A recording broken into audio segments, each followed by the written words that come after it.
Yeah, he's been incarcerated in our jail for, today would have been the 134th day. And I'm very satisfied with the judge's sentence. It was a difficult case, and Mr. Wright is a difficult individual, but he is a very, very high risk, I believe, to innocent people. He sees things and believes that he hears things that are not true and accurate. And it's been sad since this case came about, because Montana has decided we're going to only have so many beds at Warm Springs. That's the only amount of mentally ill people we're going to have in the state of Montana. So people like Mr. Wright do not get treated right because they're shoved into counties. They commit crimes. They end up in county jails. They're unmanageable. They're untreated. And we're not even supposed to be holding mentally ill people. And what happens here is the judge has no choice but to do what the legislature asked him to do, asked him to follow the law, protect society, and he has to sentence him to the Montana State Prison. Now, the Montana State Prison is dealing with more mentally ill people. And I assure you, they will have to isolate this man because he's a threat to others. He's a threat to himself. He can't make it on the streets. He can't make it in the prison world. He can't walk the yard. He can't go to the chow hall. He can't do any of those things. He's non-functional, but he's street smart enough to be a high risk to kill people. So when you ask me if I'm satisfied with what the judge did today, I'm enjoyed. I know that people in Montana and other states are going to be safe for the next 5 years.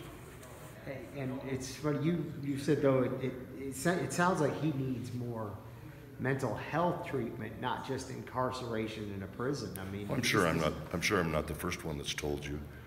I mean, I've been in law enforcement for 33 years in the state of Montana, and when I started my career, I could drive people to Warm Springs and get them help. I could drive people to Galen and get them into drug and alcohol treatment. None of those places exist anymore. The state of Montana built a facility and said, there's so many beds here, and that's all we're going to have for mentally ill people. When these beds are full, when one opens up, we'll throw another one in. And that's what Montana has to face. But everybody tries to candy coat it and make it look like it's really nice, and it's not. They're running all over. They're under bridges. They're buying buildings. They're in alleys. They're all over the place, and they're untreated mental health people. You've had to deal with him in your jail. How difficult has it been with him as opposed to other people that aren't mentally ill? He's been the most challenging for me and all of my staff out of all the prisoners that I've held in that county jail in 33 years. Has he, did he, like the judge said, and you indicated, daily threats to staff every day? Every day, constantly. He would sleep for short periods of time, and he would go off the wall again making threats.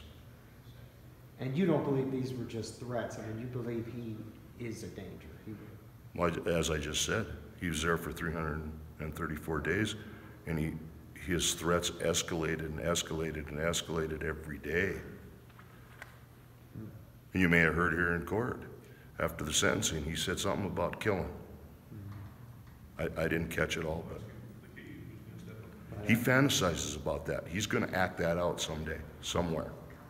What do you think the prison is going to, now they've got him, I mean, do you think they They have to do the same thing I did, put him in an isolation cell and hand feed him and hand take care of him and listen to him scream and yell and rave and rant.